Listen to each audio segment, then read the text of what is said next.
Hello, this is Debra Cohen, my weekly podcast, which airs every Sunday at 11:30 a.m. Eastern Time. A story and a song, but it's all under the umbrella of my trademark name, perennialpeople.us. Trying to make it easier for you to find me because I've got four businesses running at the same time. So sometimes people don't know what I'm doing because I'm doing more than one thing. A lot of entrepreneurs are doing that today. So we have an umbrella website. Again, that's perennialpeople.us. And this is part two of history in America and why it's important to know our history. If you are interested or curious at least, stick around and we'll complete this episode with part two, the American Revolution. I'll be right back after this message. I never expected my life to become a memoir. I gotta move a little longer, and I will be much stronger. And I'm running hard and free to be me, to be me. My body glides in stealth motion like a locomotion. I see the track in front of me. When the night finally came, I could barely breathe from the excitement. The stage lights hit my face, warm and golden. I strapped on my Les Paul, the same one I still own, and we launched into Take It Easy, Take It Easy. Follow if you believe pain can become purpose.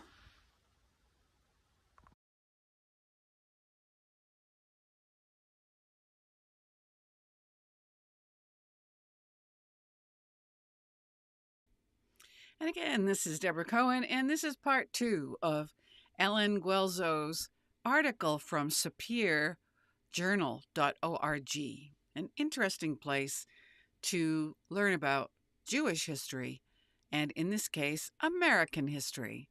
The whole story, part two. And I'm just going to be reading from the excerpts from my phone instead of doing a teleprompter. I've gotten some, like, it's got to be guys, right? Guys that are saying, this is a bad AI of somebody, an AI robot reading the teleprompter. And like, no, it's not an AI. I'm talking about like these guys that drop these stupid comments and think that when I'm reading from a teleprompter, it's a botched up AI video. It's actually me. So I thought, well, maybe I'll go back to reading from my phone. At least you know it's me, right? I hope. Okay, let me put on my reading glasses as we begin.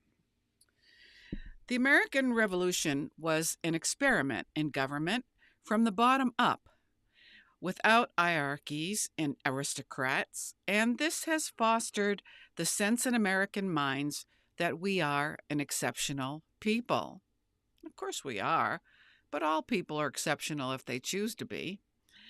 But there are some particular difficulties in the path of writing and teaching American history.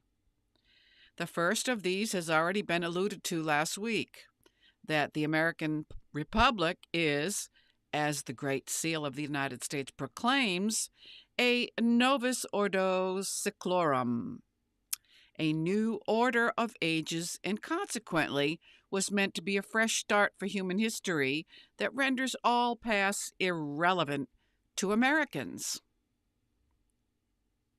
This futurism may be what the French Revolution and many subsequent revolutions since have believed about themselves, and what that talented propagandist for the American Revolution, get ready as I name him, hold on to your seatbelts, a propagandist from the American Revolution, what name comes to mind?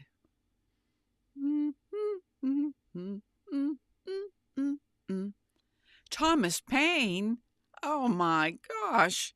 He believed when he wrote in 1776 that we Americans, quote, have it in our power to begin the world over again, end quote. Did you learn that from your history class? But the architects of the American Revolution did not propose doing away with all pasts.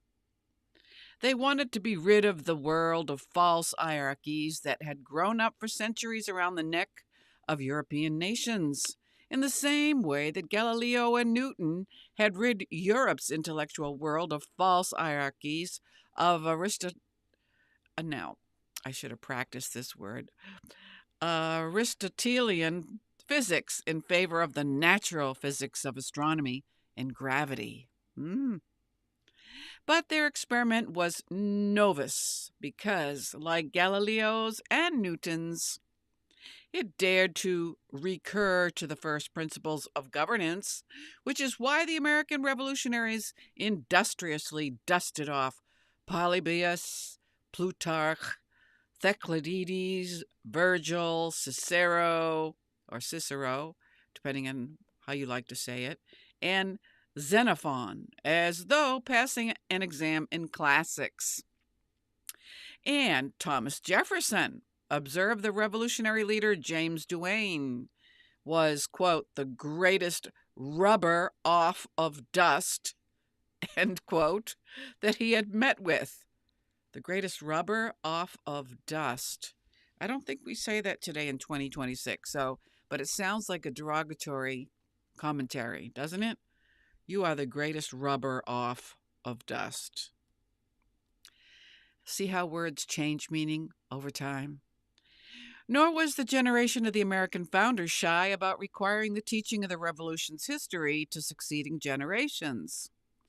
It was critical to them that the earliest school textbooks be filled with a, quote, number of stories, mostly taken from the history of America and adorned with a short and easy explanation of the Constitution of the United States, end quote, in which, quote, the great principles of liberty and of the federal government are laid down and explained, end quote. 70 years later, the Swiss traveler George Fish was impressed by how, quote, the schools of the North are centers of the most intense patriotism. Children are taught songs that excite their young heads and fire their young hearts, end quote. And I can remember in the second grade standing proudly beside my wooden desk with all of my classmates and the teacher with our hand over heart. There was no negotiation or claim to have a right not to participate. We willingly participated and sang our hearts with glee for our country. 'Tis of thee. Is that your memory? But that was in the 60s. But there is another difficulty in cultivating a permanent respect for history in American minds, and that is the weakness of our imagination has for conspiracy theories. The American Revolution was an experiment in government from the bottom up, without hierarchies and aristocrats, and this has fostered the sense in American minds that we are an exceptional people. This is not entirely unfounded. Quote, we have as a people no past and very little present, but a boundless and glorious future, end quote, said who? Who said that quote? If you were listening, name that person in the chat. Doot, doot, doot, doot, doot, doot, doot, doot, doot, doot, doot, doot, doot, doot. Okay. The answer is Frederick Douglass, himself once a slave, but who devoutedly believed that American mobility and self-transformation were without a copy anywhere else in the world. But there is a difference between being exceptional within history and imagining that we are an exception from history and can make it up from whatever point seems convenient. The Confederacy, for instance, invented a history around race and soil, but it was really little more than an accusation that one half of the American nation had conspired against it. The Confederates were, if anything, obsessed with conspiracy, since they imagined a slave insurrection around every corner and tried to erase that terror by confecting the fairy tale of the happy and contented slave. We do have slavery today in America, but they're sex slaves. Nobody wants to hear about it because it's an ugly sin. But in their conspiracy concoction, the Confederates were, in a strange way, taking part in an American pastime. There was more than a little whiff of conspiracy in Jefferson's Declaration, where, once we move past the majestic two-paragraph opening of political philosophy, Britain's imperial tax gatherers are depicted as running a conspiracy against the colony's customary liberties. Quote, "The history of the present King of Great Britain is a history of repeated injuries and usurpations, all having in direct object the establishment of an absolute tyranny over these states. To prove this, let facts be submitted to a candid world." End quote. Of its 1,331 words, no fewer than 706 constitute an accusation. It's tough reading these with dyslexia. You know, the letters switch, if you know what I mean. Okay, let me try that again. Of its 1,331 words, no fewer than 706 constitute an accusatory history of grievance. Perhaps the most successful such text in the history of the world. It was through narrating its history on its own terms that America created itself. And once in place, the conspiracy hunting habit became endemic in American imaginations. Mercy Otis Warren's 1805 History of the Revolution accused the Federalists of, quote, "a conspiracy," end quote, to replant hereditary distinctions and noble orders in America. And ever since, Americans have been uncovering conspiratorial explanations of American and human life, from Ford's Theater and Dealey Plaza all the way to the Matrix. Well, I think that's a big dose of info to absorb, so let's think about it while we take a break, and I'll be back shortly. I don't even know where to start. These people didn't give up. Neither can I. Peace isn't a dream. It's a story we have to write together.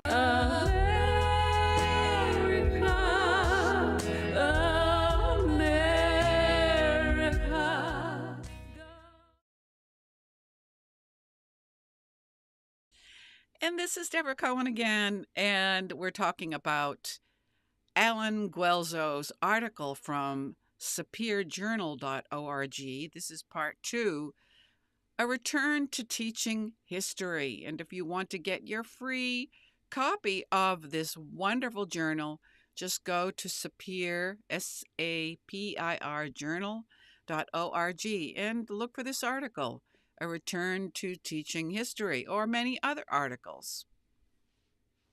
So let's continue.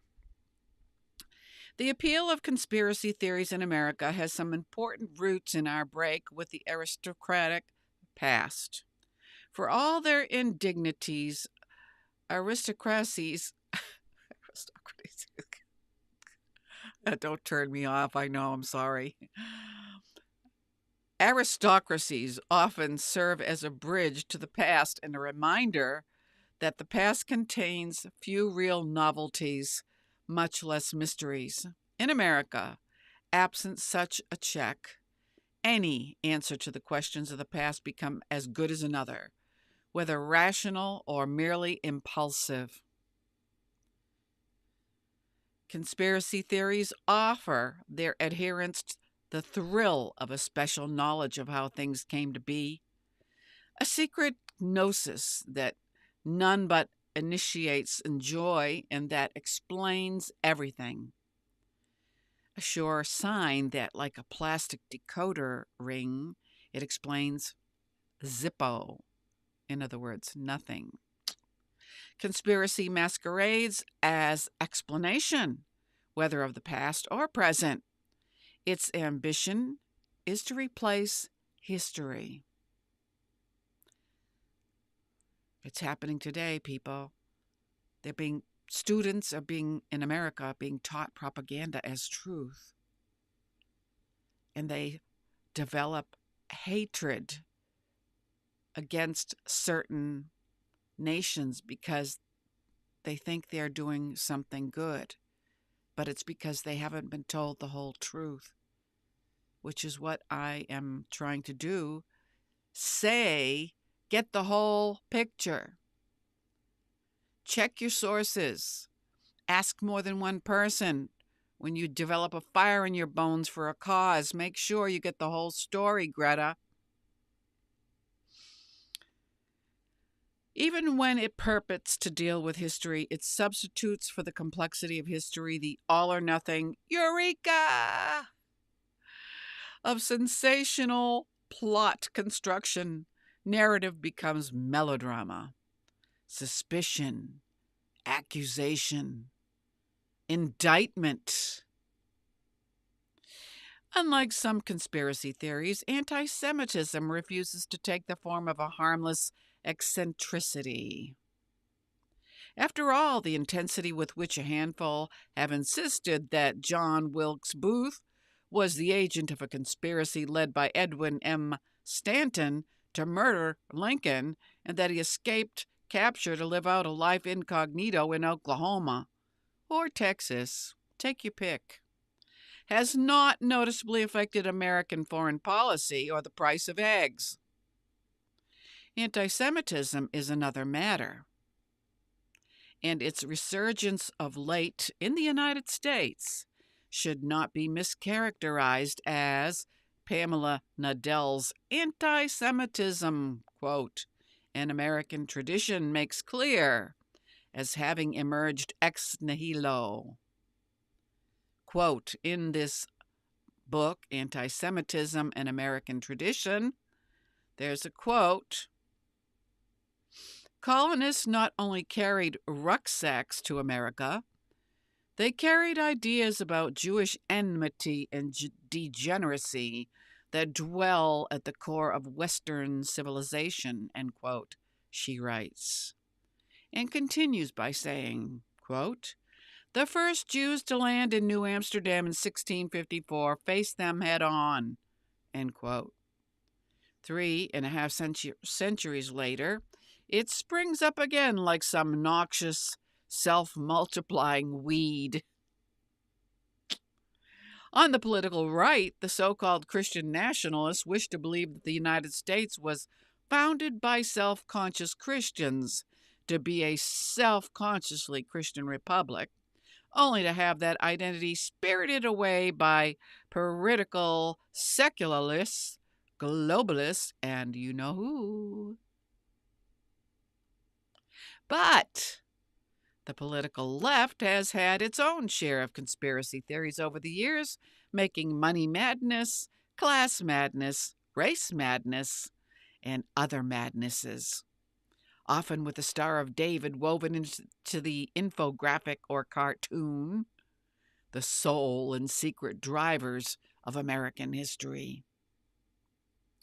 Christian nationalists would have us adopt domestic policies that would make one religion the standard of civic virtue, while the left would make the same demand for some favorite quasi-religion as well. No one, and least of all myself, has any wish to dismiss the importance of religion or money or class or race in American life. That would require yet another conspiracy theory. But 250 years and a population of 300 mil do not resolve themselves into such sorry. Scratch that. Do not resolve themselves into such quick, reductive formulas or along such simple and uncomplicated lines. The conspiracy mongers lack, in other words, Sitzfleisch. And you'd have to know Yiddish to know what that means. Good history, with all its complexity and self-contradiction, all its many voices and desires, inoculates us against conspiracy theories. It invites reason to mount the bench of judgment and holds off panic and fear that some of heretofore unsuspected catastrophe is about to be visited on us. It is an intellectual guardrail against rage and vindictiveness. It inculcates humility in the face of both human accomplishment and human depravity. Good history doesn't sing a single song, and it doesn't claim to have discerned a right side that others must be blind or wicked for not seeing. As Americans move into semi-quintennial of their independent republic, it might be worth taking the advice of an English contemporary of the Revolution, Samuel Johnson, who in his 1759 philosophical novel Rasselas wrote, quote, "There is no part of history so generally useful as that which relates the progress of the human mind, the gradual improvement of reason, the successive advances of science, and the revolutions of the intellectual world." End quote. This is worth listening to because we do a great wrong to the victims of oppression and theft. And who among us is silly enough to pretend that there are no such victims in the American story? By producing for this 250th anniversary the kind of nationalist soap operas in which all the brothers have been valiant and all the sisters virtuous. Americans should confess the shortcomings of our history as full parts of our identity. And for good and ill, the irony of much of our new history, which purports to discover unseen webs of oppression and exploitation, is that it simplistically ignores how we have always known about those webs, always exposed them, always struggled to tear them down. It was not yesterday, but 1842, when Henry Wadsworth Longfellow, much like Frederick Douglass, warned. Right here is what he says. "There is a poor blind Samson in this land, shorn of his strength and bound in bonds of steel, who may in some grim revel raise his hand and shake the pillars of this commonwealth till the vast temple of our liberties, a shapeless mass of wreck and rubbish, lies." End quote. Did you understand that, Old English? At the same time, while you cannot tell fictions of purity and expect them to carry the weight of historical fact, you also cannot tell fictions of unrelenting gloom without delivering a demoralized people into the hands of the world's tormentors. No one has loved stories of American failure more than those who feared what American success might do to their demented dreams of power.